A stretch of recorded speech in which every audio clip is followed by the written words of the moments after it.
Messianic Violence Recruitment atau kekerasan Mesias. Bentuk terakhir dari kekerasan agama yang signifikan meskipun kurang umum adalah kekerasan Mesianis atau Mesianium, adalah keyakinan bahwa akan ada hari di mana sejarah atau kehidupan di bumi ini akan berubah total dan tidak dapat diubah dari kondisi perselisihan terus-menerus yang kita semua alami menjadi seharmonis sempurna yang diimpikan banyak orang. Report 1988-197 ini adalah bentuk khusus dari kerangka agama yang dapat mengamanatkan kekerasan dalam dua keadaan. Yang pertama adalah kekerasan untuk mewujudkan peristiwa mesianis. Ketika orang percaya berpikir bahwa hari peristiwa mesianis sudah dekat, mereka sering menjadi kekerasan. Kekerasan ini seringkali secara teologis atau berhubungan dengan teologi yang menjadi pusat dari peristiwa mesianis. Misalnya beberapa orang Yahudi dan Kristen percaya bahwa Mesias akan datang hanya setelah perang apokaliptik atau agama bergabung dengan rasial sehingga membuat sikap serta perilaku atau orang-orang percaya yang berpikir bahwa peristiwa ini sudah dekat mungkin berusaha untuk memprovokasi perang ini. Slide berikutnya, begitu rasa akan segera berakar, berapa orang percaya harus merasa secara psikologis menganggap tindakan mereka tidak relevan. Paling tidak, mereka akan bertindak untuk mengamankan tindakan mereka sendiri. Agama dan konflik. Begitu penghalang awal dalam tindakan telah diatasi, itu hanya akan menjadi masalah waktu sebelum berbagai jenis tindakan masuk. Mereka mungkin berpikir mereka bisa membentuk kecepatan atau waktu proses. Karena peristiwa mesianis sudah dekat, menjadi lebih penting untuk menunjukkan iman seseorang, seringkali melalui tindakan kekerasan. Karena kekerasan diamanatkan oleh Tuhan itu tidak dibenarkan dan tidak memiliki moral. Tindakan kekerasan juga akan dilakukan tidak peduli kemungkinan keberhasilannya. Ketika Tuhan ada di pihak Anda, kemungkinan tidak relevan. Ketika dunia seperti yang kita tahu akan segera berakhir, konsekuensinya bisa juga tidak relevan atau tidak berguna secara langsung. Yang kedua adalah ketika peristiwa mesianis yang diprediksi gagal terjadi, yang secara historis umumnya terjadi. Maka kelompok agama yang bersangkutan akan mengutus salah satu dari mereka untuk menemukan beberapa alasan alkitabiah atas kegagalan tersebut dan kembali ke pasifisme atau aliran yang menentang adanya perang. Tetapi terkadang mereka perlu menemukan seseorang untuk disalahkan atas kegagalan peristiwa mesianis itu terjadi. Hal ini dapat mengakibatkan kekerasan terhadap anggota kelompok serta kekerasan terhadap kafir yang tidak murnian, mencegah terjadi peristiwa mesianis. Misalnya Fritsch 1998 berpendapat bahwa setelah perang tahun 1967 di Israel, Gush, gerakan Emonim dan Katz keduanya gerakan Zionis Yahudi Ortodoks pada dasarnya adalah gerakan-gerakan mesianis. Gerakan-gerakan ini percaya bahwa kemenangan militer adalah awal dari penebusan tahun atas orang-orang Yahudi dan akan mengantarkan zaman Yahudi yang tak tertandingi kedaulatan dan mengakhiri ancaman Arab terhadap Israel.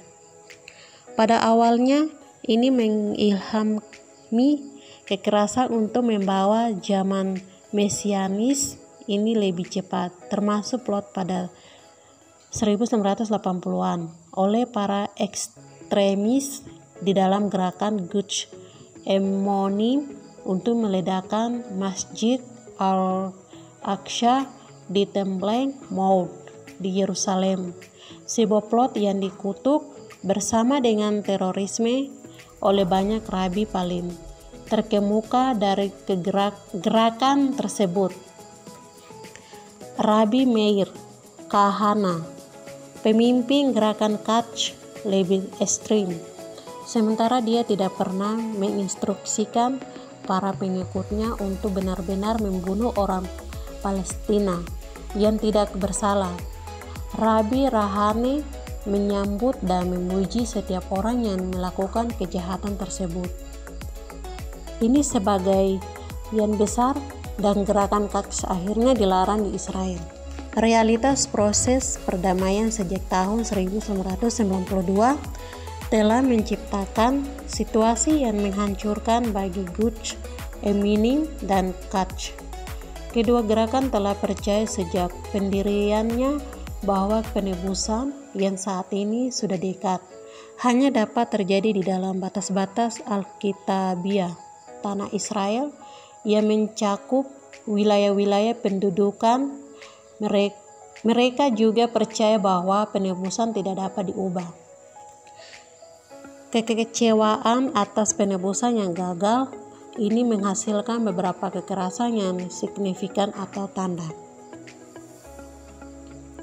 Menurut Pritchard 1998, pembantaian 1994 di Gua para leluhur Hebron yang menewaskan 29 Muslim dan melukai lebih dari 100 dan pembunuhan Perdana Menteri Israel tahun 1995 Yitzhak Rabin.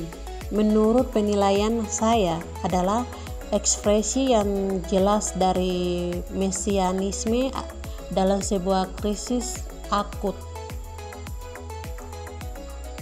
Pengerahan. Narasi dominan tentang perekrutan oleh kelompok agama kekerasan adalah bahwa mereka merekrut dari miskin, tidak berpendidikan, dan terisolasi secara sosial. Atau misalnya Abrams 2008, Almond 2003. Banyak yang membantah ini dengan alasan bahwa ini tidak benar, selain bahwa mereka akan merekrut. Slide berikut akan dibaca oleh Penina. Selanjutnya yaitu agama dan konflik. Banyak pendukung kelompok ini berpendidikan dari kelas menengah dan kelas atas. Jenis perekrutan ini biasanya bergabung karena salah satu dari dua alasan. Pertama, mereka mencari makna dan keteraturan di dunia yang mereka anggap kacau. Organisasi keagamaan berjanji bahwa agama akan memberi mereka makna dan keteraturan, dan kelompok-kelompok akan memerintah dengan lebih baik dalam hal kekuasaan. Kedua, banyak yang bergabung karena alasan sosial. Misalnya, banyak rekrutan kelahiran barat yang direkrut untuk bergabung dalam kelompok, seperti orang bergabung karena mengikuti temannya yang sudah bergabung dalam kelompok. Kelompok-kelompok ini jauh lebih erat daripada asosiasi sukarela lainnya karena bahaya ekstrim dan biaya partisipasi, serta kecenderungan mereka untuk melanggar harapan masyarakat.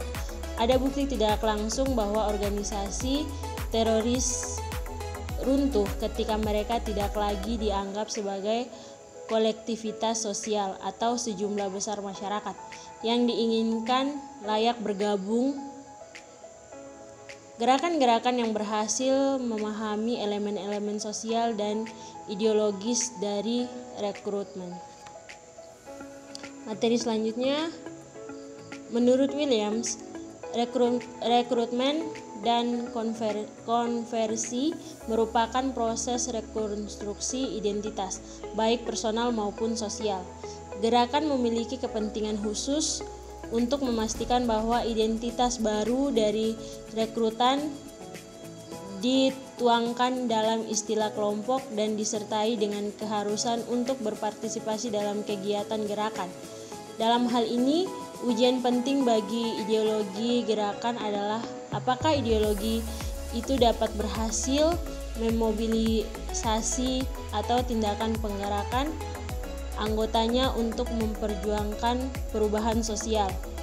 Mobilisasi atau tindakan pengerahan dimulai dengan pemahaman yang jelas tentang kondisi komitmen gerakan untuk berubah. Sekian dan terima kasih.